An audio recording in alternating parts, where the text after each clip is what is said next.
शान्तं शाश्वतमप्रमेयमनघम्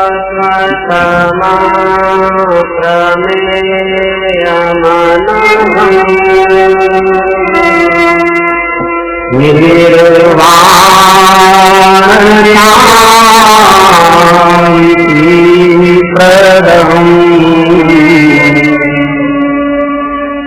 ब्रह्माशम्भुपरीरसेव्यमनितम्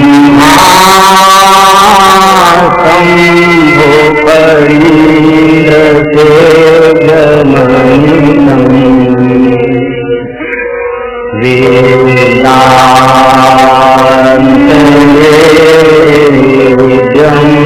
विभुम्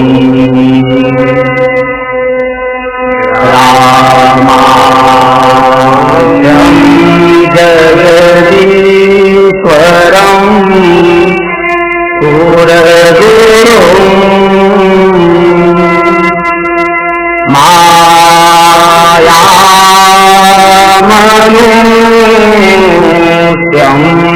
हरिं वन्देऽहं करुणाकरं रघुवरम्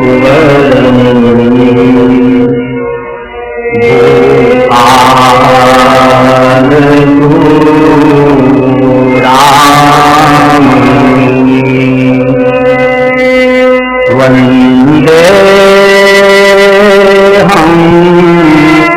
करुणाकरं रघुवरम्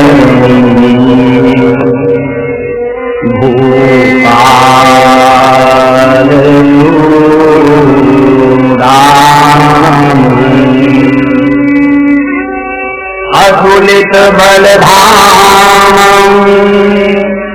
हेमशैलाभदेहं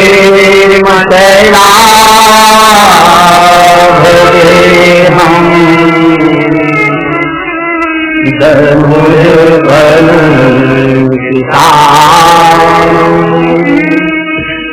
ज्ञानामृतम्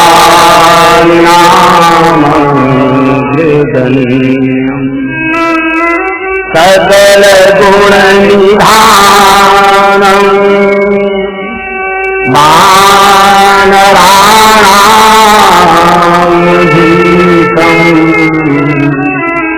रघुपति प्रियभक्तम्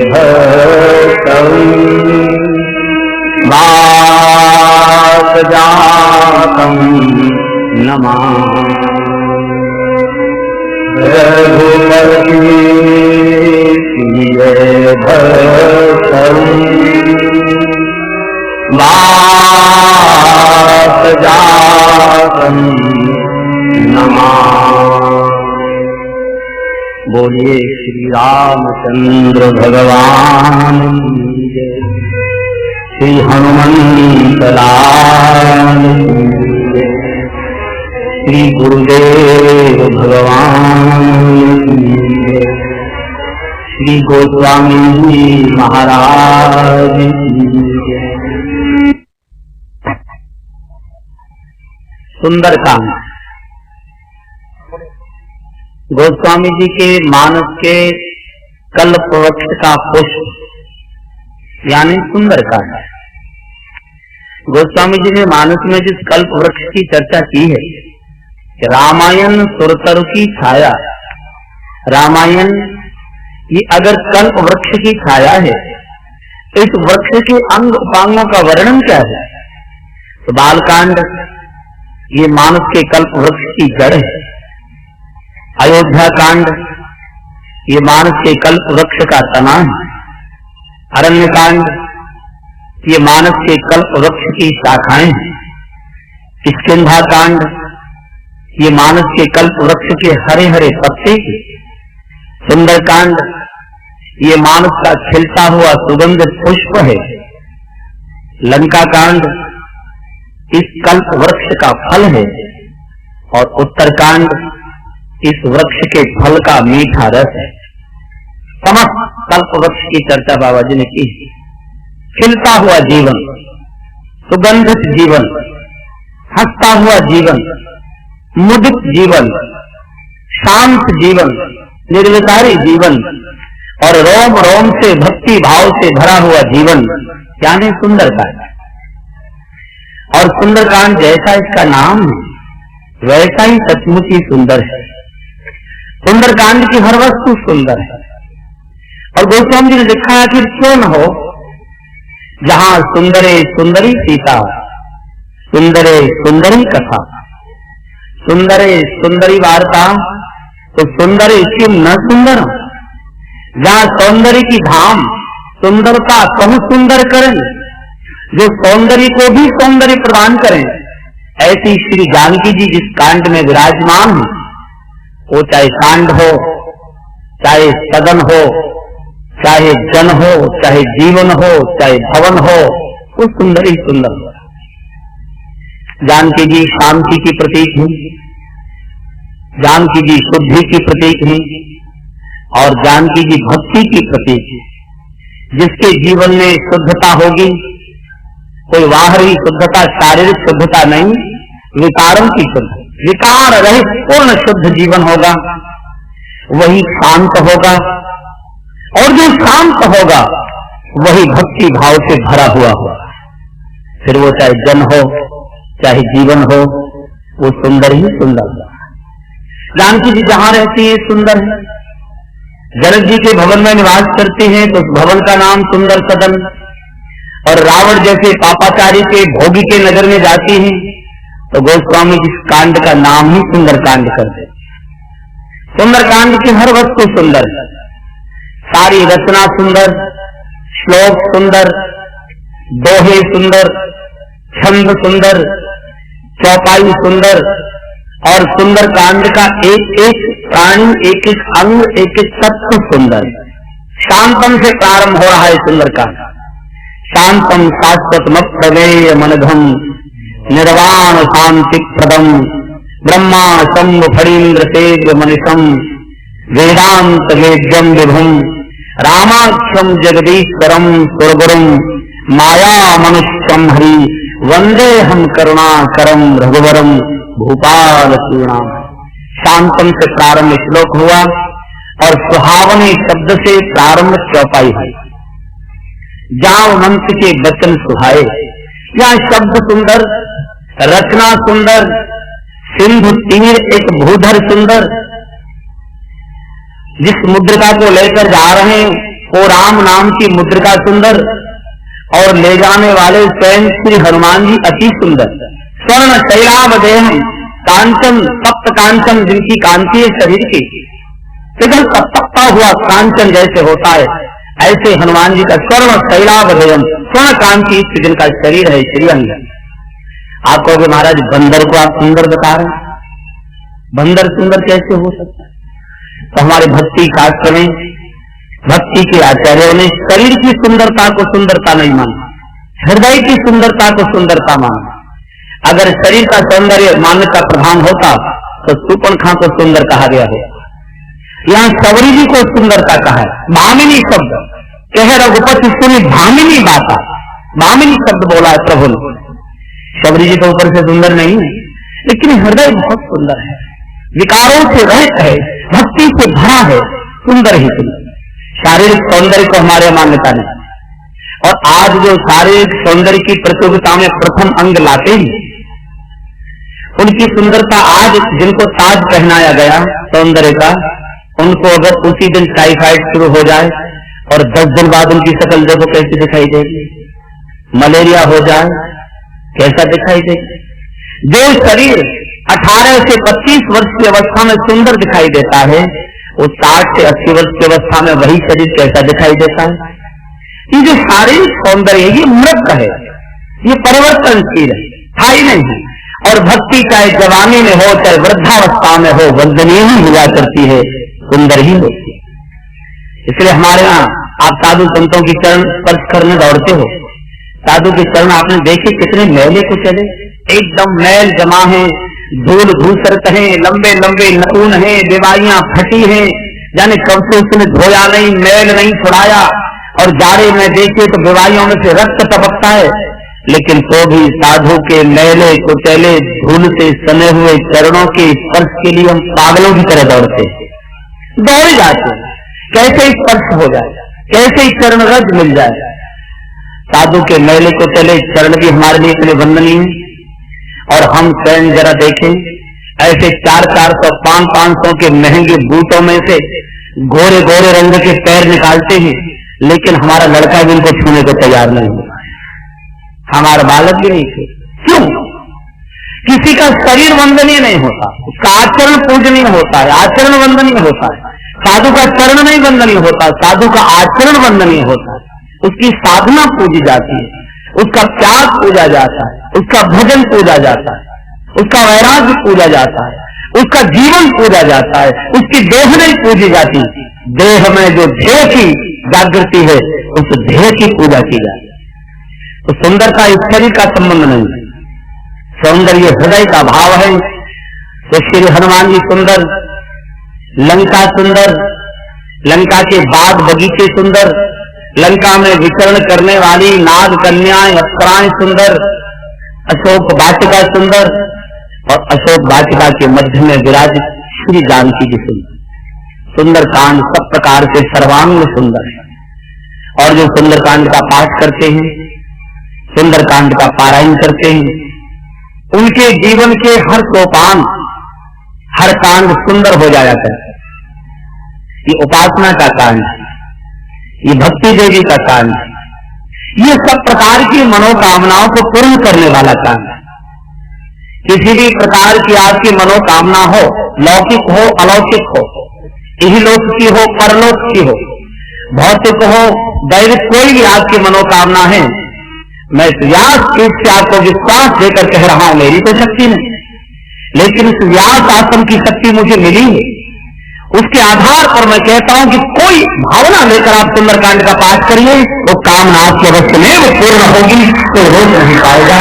ये सुंदरकांड की मान्यता, ये सिद्ध कांड, सब प्रकार के मनोकामना, क्योंकि इसके अधिष्ठाता श्री हनुमान जी, और हनुमान जी तो अष्ट सिद्ध नवनिधि के दाता, उनकी शरण में जो जिस भाव से आ गया अवश्य में वो पूर्ण सिद्धि का कार्य। इसका पाठ करना चाहिए, नित्य पाठ। संत लोग, साधु लोग, महात्मा लोग इसका नित्य पारायण करते हैं, नित्य पाठ करते हैं, नित्य करेंगे।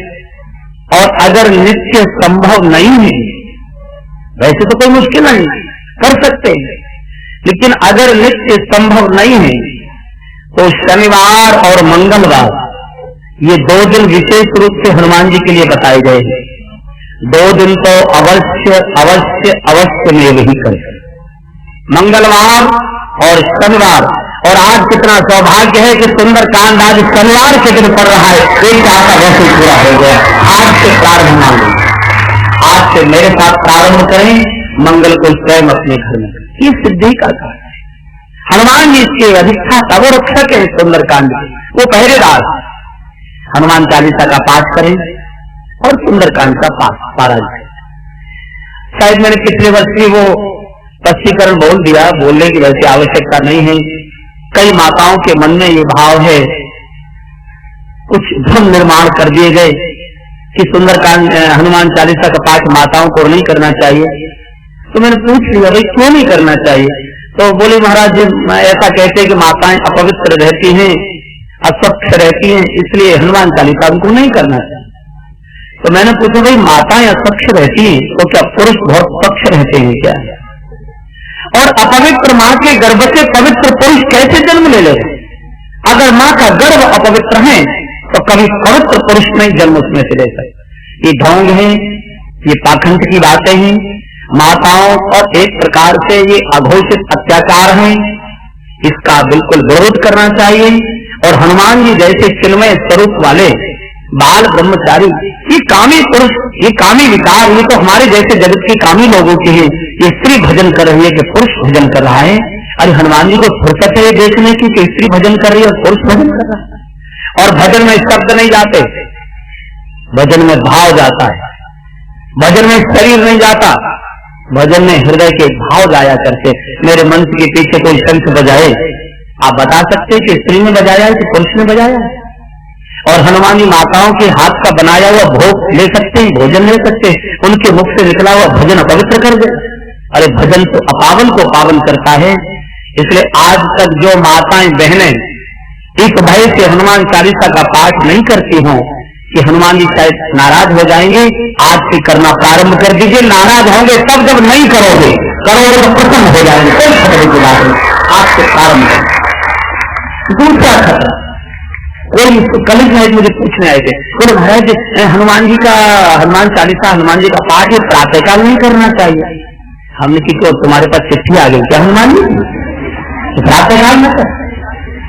हमने कहा कब करना चाहिए भाई, कब तुम्हारे पास समाचार है? बोले दोपहर को करना चाहिए, दोपहर बाद। हमने भी प्रातःकाल क्यों नहीं करना चाहिए?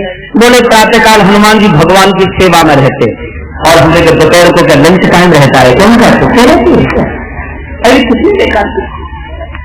अरे हनुमान जी कोई शरीर से सेवा करते हैं क्या? हनुमान जी तत्व हैं। जैसे पवन सारी सृष्टि के कण कण में व्याप्त है, ऐसे पवन पुत्र सारी सृष्टि के कण कण में व्याप्त है। वो कोई एक शरीर से नहीं है, वो सारी सृष्टि में व्याप्त। और जरा से एक क्षण को रुक जाए तो सब राम नाम। इसलिए हनुमान जी 24 घंटे भगवान की सेवा में।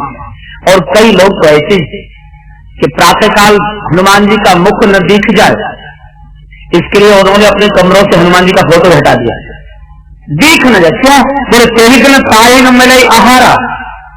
हनुमान जी का प्रातःकाल मुख देख लिया, नाम ले लिया तो भोजन नहीं मिलेगा। पशु से भी गया हो गया, इष्ट को छोड़ सकता है, भोजन नहीं छोड़ सकता है। अरे हनुमान जी का नाम लेने वाले को तो लड्डू कचौड़ी मिलते हैं। आज कैसी बात है, लड्डू कचौड़ी। अष्ट सिद्ध नवनिधि के दाता, आप जैसे बड़े घरों के अंदर काम करने वाले नौकर समाज के सामान्य व्यक्ति से अच्छा भोजन करता है, तो जो हनुमान जी का सेवक होगा भूख मरेगा क्या? उसको लड्डू कचौड़ी। और विश्वास नहीं आता तो हमको देख ले, रोज नाके में दमे खाते का। हमको कोई फैक्ट्री तो चलाने नहीं जाना पड़ता, हम दुकान भी नहीं करते, कोई उद्यम नहीं करते, और आप नहीं खाते और सजा सजा के थाल हमको लाते हो। किस लिए? केवल हनुमान जी की कृपा से तो ना। हम उनका नाम प्रातःकाल लेते, वो कहते चिंता मत कर, मैं लड्डुओं की थाली सजवा खिलाऊंगा। अष्ट सिद्ध नवनिधि के दाता, ये माँ का आशीर्वाद जिसको मिला है, असबर दीन जानकी माता, उनका शिष्य उनका भक्त और रोटी न मिले, कैसी बात। लोग प्रातःकाल भक्त हनुमान जी का चेहरा नहीं देखना पसंद करते। प्रभु को कितना कष्ट होता होगा। भगवान स्वयं जिनके ऋणी हैं, भगवान कहते हैं सुनकर कोई उड़न में नहीं। अरे मेरी तो बात क्या है, भगवान ने भरत जी को कहा है, भरत भैया रघुवंश की 71 पीढ़ियां भी हनुमान की सेवा में खप जाएंगी, तो ये रघुवंश इस हनुमान के ऋण से कभी उड़न नहीं हो सकता। भरत भाई कब से ऋण हम नहीं। और भगवान जिनके ऋणी हों, उनके हनुमान को कोई कहे कि हम इसका प्रातःकाल मुख नहीं देखेंगे, प्रभु को कितना क्लेश और कष्ट होता। और इसलिए भगवान ने हनुमान जी को अपने भवन के द्वार पर बिठाया है। बोले जो मेरा मुख दर्शन करना चाहते हैं, उनको पहले तेरा मुख दर्शन करना पड़ेगा, बाद में मेरा मुख दर्शन करने का उनको अधिकार मिलेगा। हनुमान जी बोले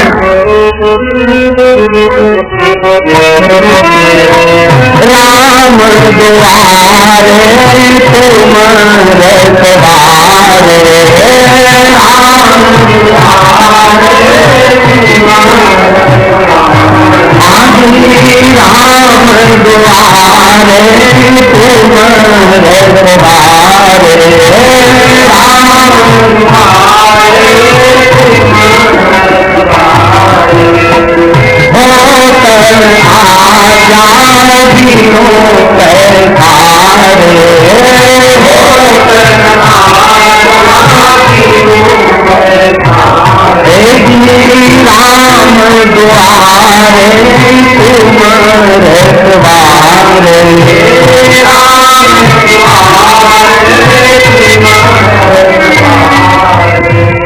हनुमान जी भगवान के द्वार के मुख्य पहरेदार। पहले हनुमान जी का दर्शन होगा, बाद में भगवान का दर्शन। आपने सुना होगा जिस समय वनवास पूर्ण हो गया और भगवान श्री अवध आ गए, तो हनुमान जी भगवान की सेवा में रुक गए, सारी सेवा हनुमान जी करें। तो राज परिवार के सदस्य थोड़े हनुमान जी से अनमने रहने चिढ़ने से लगे। बोले पहले तो 14 वर्ष तक वैसे मौका नहीं मिला, भगवान वन को चले गए सेवा का। अब जैसे तैसे पुण्य मौका आया तो बंदर पीछा नहीं छोड़ता है, 1 मिनट सेवा नहीं होती, क्या करें? तो सबने सलाह की ऐसा करो हम सब लोग भगवान की प्रातःकाल मंगला से लेकर शयन तक की सब सेवाएं बांट लेते थे। हनुमान को कोई सेवा मिलेगी नहीं तो भगवान के पास रहेगा नहीं। तो जानकी जी की अध्यक्षता में बैठे थे, समिति बनी और सेवाएं लिखी गई। लक्ष्मण जी ने कहा मां एक एक सेवा 100 बार याद कर लेना, अगर एक भी छूट गई इसी बहाने से हनुमान जी पकड़ लेंगे भगवान को, फिर छोड़ेंगे नहीं। तो प्रातःकाल से सेवा लिखी गई, सब सेवाएं आ गई। अगले दिन शत्रुघ्न जी को एक कार्य दिया कि जब हनुमान भगवान के भवन में आए तो बस उनको वापस कर देना, बोले तुम्हारे दिन में कोई सेवा नहीं। तो हनुमान जी जैसे आए तैसे ही शत्रुघ्न ने कहा हनुमान जी वापस जाइए, क्या हुआ? बोले आज के दिन में कोई सेवा नहीं, सब सेवाएं हमने बांट ली। तो हनुमान जी घबरा गए, अच्छा सब सेवाएं बांटी? हाँ। तो वो जरा सूची तो दिखा दीजिए। शत्रुघ्न ने कहा क्या देखोगे सूची का, हमने सारी सूची कई बार पढ़ी है, कोई सेवा बची नहीं। हनुमान जी ने कहा कोई बात नहीं, आपको दिखाने में तो कोई आपत्ति नहीं होगी, कोई बात नहीं, मैं चला जाऊंगा और मेरे भाग्य से कोई बची होगी तो सेवा कर लेंगे, आप दिखा दीजिए। तो शत्रुघ्न ने सेवा की सूची दे दी, ऊपर से नीचे तक देखा तो हनुमान जी खुल गए। अरे बोले महाराज एक बड़ी जरूरी सेवा तो आप भूल गए। शत्रुघ्न ने कहा कौन सी सेवा? बोले जब भगवान को जम्हाई आएगी तो चुटकी कौन बजाएगा, ये सेवा तो आपने छोड़ी, अब उनको तो मौका मिलना चाहिए। बोले ठीक है ये सेवा तुम ले लो। अब हनुमान जी को तो कोई बहाना चाहिए था भगवान के पास जाने का। बहुत लोग सुबह हुआ, दोपहर हुआ, शाम हुआ, रात्रि हुई, सब लोग अपनी अपनी सेवा करके चले गए। हनुमान जी सवेरे से बैठे हुए, शाम हो गई, मंगल रात्रि की शयन आरती हो गई, भगवान शयन कक्ष में आ गए, जानकी जी निजी सेवा में आकर प्रवेश कर गई। अब हनुमान जी बैठे चरणों में, जानकी जी को बुलाहट हो रही है कि हनुमान उठे तो मैं सेवा करूं। तो बहुत देर हो गई। जानकी का हनुमान क्या बात है, तुम जाओगे नहीं, भगवान को शयन करना है। बोले मां मैं कैसे जाऊं, मेरी तो सेवा है। बोले क्या सेवा है? बोले जब भगवान को जम्हाई आएगी तो चुटकी बजाने की सेवा है मेरी। बोले ठीक है, जब जम्हाई आएगी तो तुमको बुला लेंगे, चले जाना, चुटकी बजा देना। हनुमान जी का मां ये सब पता लगेगा कि भगवान को जम्हाई कब आएगी। मैं तो प्रति क्षण प्रतिपल भगवान के मुखमंडल का दर्शन करूंगा कि कब भगवान को जम्हाई आए तब मैं चुटकी बजाऊं। मैं तो एक क्षण नहीं छोड़ सकता भगवान को, प्रतिपल प्रभु के मुखमंडल का दर्शन कर। जो हनुमान जी हर क्षण भगवान की सेवा में रहते हों उनके लिए ये कहना कि सुबह को हनुमान जी व्यस्त हैं और दोपहर को हनुमान जी खाली हैं। हनुमान जी संसारी पुरुष नहीं, श्वास श्वास से प्रभु की सेवा करते हैं। इसलिए बिना किसी संकोच के जब आपको समय मिले तब और मेरे कहने से कम 11 हनुमान चालीसा के पाठ लिख करना है, 11 पाठ। अब सुविधा आपकी, प्रातःकाल कर सकते हो, दिन में धंधे में फंस जाओगे, कार्य में व्यस्त रहोगे, नहीं कर पाओगे। प्रातःकाल का समय घर से निकलने से पहले कुछ भी कर सकते हो, इसलिए आप कर सकते हैं। नित्य 11 पाठ करें, संभव हो सके प्रतिदिन सुंदरकांड का पारायण करें, और अगर प्रतिदिन संभव नहीं है तो मंगलवार और शनिवार को अवश्य में करें। आप जो चाहोगे से प्राप्त करें।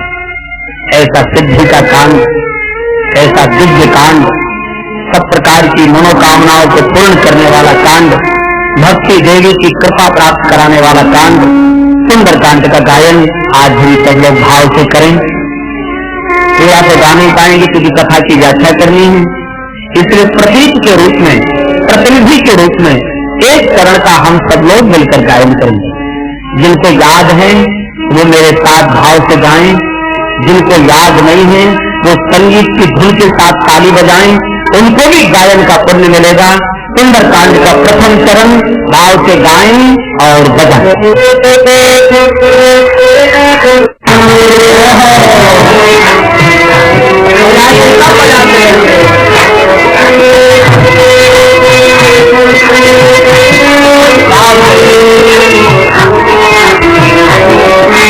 इतना बढ़िया बच्चा आपका धर्मांग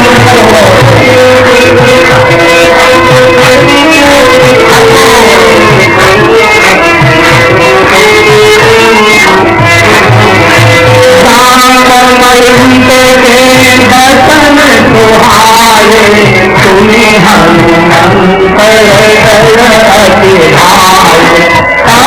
हनुमंत कही नहीं खरी से तुम आई, कही बुध कंद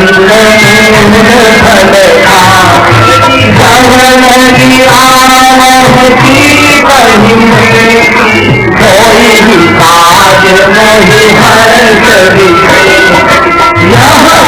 नाई पवन कहो चले हर्ष ही हरि रघुना सिंह भूधर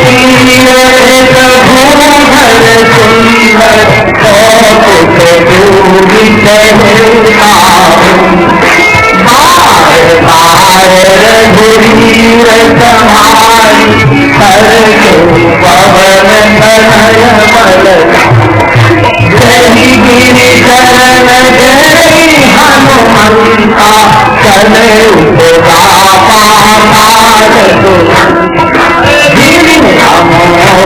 रघुमति करवाना आदि जननी रघुपति भूत विकारी कहने नाथ होई समन हनुमान से कर कोई कीन करा राम काज की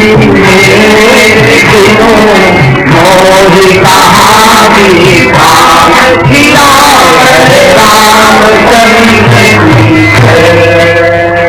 सुंदरकांड का शुभारंभ। श्री हनुमान जी की लंका यात्रा यानी भक्त की भक्ति से मिलने की यात्रा।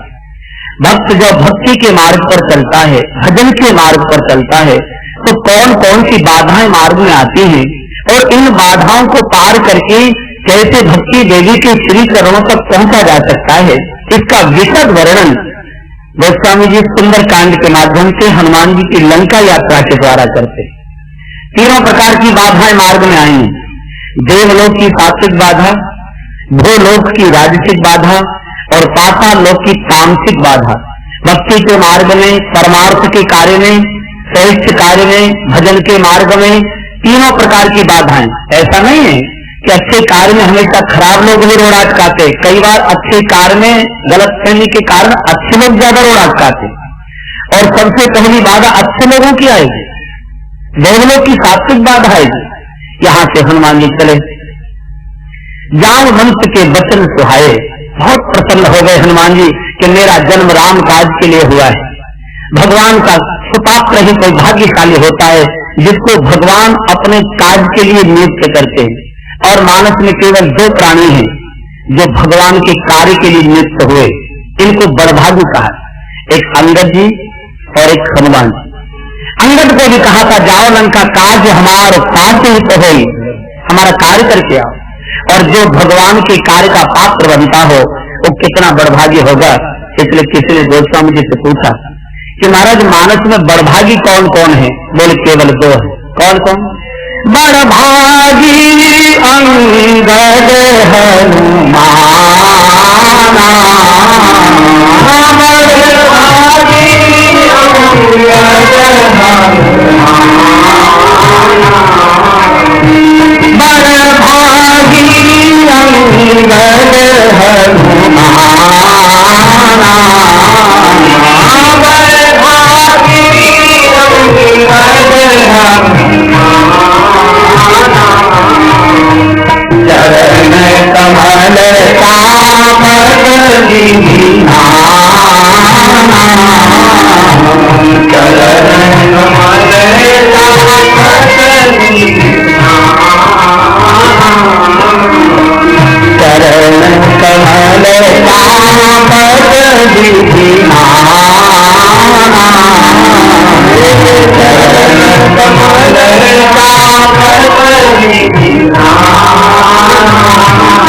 बड़भागी केवल दो।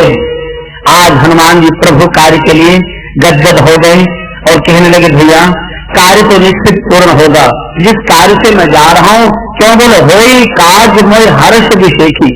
कार्य प्रारंभ करते समय मुझे अतिशय प्रसन्नता हो रही है, इसलिए कार्य तो निश्चित पूर्ण होगा। और कार्य पूर्ण होगा कि अपूर्ण होगा इसका संकेत क्या है?